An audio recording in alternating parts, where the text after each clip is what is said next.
Hey everyone, welcome back to another video from Tech Basics. In this video, we are going to be learning how to change subtitle on BiliBili. You can easily change subtitles on BiliBili content using the BiliBili website. So first of all, open a web browser of your choice. Inside the URL box, type in bilibili.tv and search.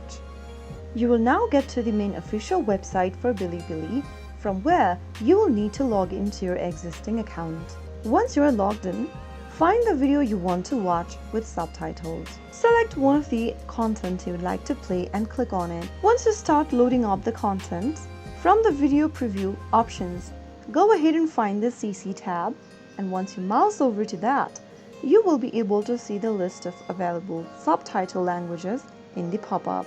Click the subtitle of your preference and wait for a few seconds.